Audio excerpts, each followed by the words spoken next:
లంబోదరాయ నమః. జయ శ్రీ రాధాకృష్ణ. శ్రీకృష్ణ పరమాత్మనే నమః. శ్రీ రుక్మిణీ కృష్ణాయ నమః. తారాని ఆధ్యాత్మిక ఛానల్కి మీ అందరికీ స్వాగతం. ఈరోజు మనం సక్కుబాయి చరిత్ర గురించి తెలుసుకుంటున్నాం. మహారాష్ట్రలోని కృష్ణా నది ఒడ్డున క్రార్ అనే గ్రామంలో ఒక బ్రాహ్మణుడు మరియు అతని భార్య, వారి కొడుకు మరియు కోడలతో నివసించేవారు. వారి కోడల్ని అందరూ సక్కుబాయి అని పిలిచేవారు. సక్కుబాయి పండర్పూర్లోని శ్రీకృష్ణుని పూజించిన పవిత్ర మహిళ. ఆమె ఎప్పుడూ భగవంతుని నామస్మరణ చేస్తూనే ఉండేది. మంచి గుణాలు కలిగిన ఈ సక్కుబాయి పైన ఆమె యొక్క అత్తగారు చాలా అమానుషంగా ప్రవర్తించేది.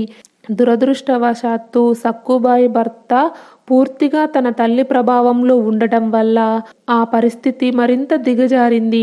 సక్కుబాయి భరించవలసి వచ్చిన అంతులేని హింసలను అసలు మనం ఊహించుకోనే లేము.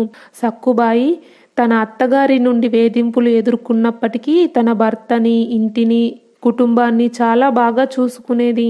చాలాసార్లు ఆమెకు తిండి కూడా పెట్టకుండా పాత ఆహారం, కుళ్ళిన ఆహారం పెట్టేవారు. ఆమె చాలా ఓపికగా ఉండేది. తనను అటువంటి దురదృష్టకర పరిస్థితుల్లోకి తెచ్చినందుకు ఆమె కృష్ణుడి పట్ల సంతోషంగానే ఉండేది. ఎందుకంటే ఆ కష్టం మాత్రమే ఆమెను కృష్ణునికి దగ్గరగా చేస్తుందని. ఒకరోజు పొరుగు స్త్రీ సక్కుబాయిని, నీకు తల్లిదండ్రులు లేరా? వారు నిన్ను ఎందుకు చూడ్డానికి రావటం లేదు అని అడిగితే సక్కుబాయి, నా తల్లిదండ్రులు పండరీపూర్లో ఉన్నారు అని సమాధానం ఇచ్చింది. శ్రీకృష్ణుడు నా తండ్రి, రుక్మిణీదేవి నా తల్లి అని సమాధానం చెప్పింది. ఒకసారి సక్కుబాయి పండరీపూర్లో ఒక ఉత్సవంలో పాల్గొని అక్కడ ఆమె భగవంతుని దర్శనం, కృష్ణుని పవిత్ర నామాన్ని జపించడంలో మునిగిపోయింది. ఆ ఉత్సవంలో ఎలాగైనా పాల్గొనాలనే కోరికతో ఆమె అత్తమామల అనుమతి తీసుకోకుండా గుడికి వెళ్ళింది. ఇరుగు పొరుగు వారు సక్కుబాయిని గుడిలో చూసిన విషయాన్ని వెళ్లి అత్తగారికి చెప్పారు. ఆ తర్వాత సక్కుబాయిని ఇంటికి ఈడ్చుకు వెళ్లి బలమైన తాడుతో స్తంభానికి కట్టేశారు. సక్కుబాయి భగవంతుని పాదపద్మములపైనే తన దృష్టిని కేంద్రీకరించి చావుకు, శారీరక హింసకు భయపడనని చెప్పి భగవంతుని ప్రార్థించింది. ఆమె భగవంతుని దర్శనం మాత్రమే కావాలని ఏమీ పట్టించుకోలేదు. శ్రీకృష్ణుడు ఆమె ప్రార్థనను విని సక్కుబాయి రూపంలోనే ఆమె ముందు ప్రత్యక్షమయ్యాడు. శ్రీకృష్ణుడు సక్కుబాయిగా మారిపోయిన స్త్రీ సక్కుబాయిని, పండరీపూర్ వెళ్ళాలనుకుంటున్నావా అని అడిగింది. స్త్రీ రూపంలో ఉన్న శ్రీకృష్ణుడు తాడుని తీసివేసి సక్కుబాయిని విడిపించి ఆ సక్కుబాయి స్థానంలో తనను తాను కట్టుకుంది. ఆమె సక్కుబాయిని పండరీపూర్ వెళ్ళమని చెప్పింది. దేవుడి దయతో సక్కుబాయి క్షణాల్లో పండరీపురం చేరుకుంది. ఆమె తాడు యొక్క బంధం నుండి మాత్రమే కాకుండా జీవిత బంధాల నుండి కూడా విముక్తి పొందినట్లు భావించింది.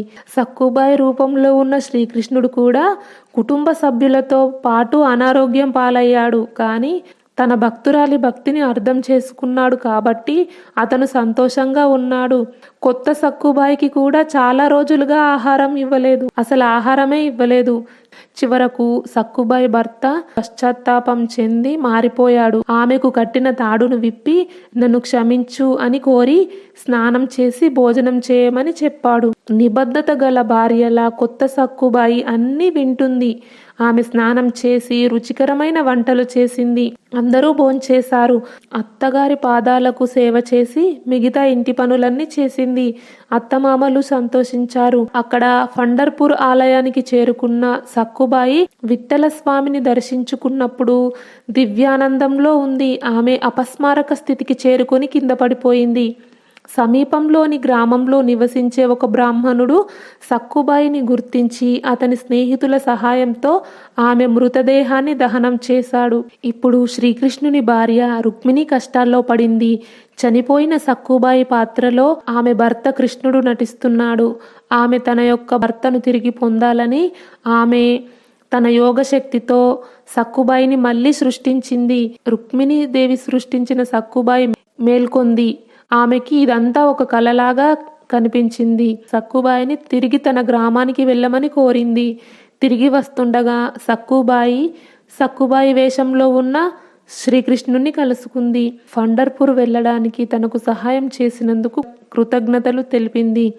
ఇంటికి తిరిగి వచ్చిన సక్కుబాయి తన అత్తమామల వైఖరిని చూసి ఆశ్చర్యపోయింది.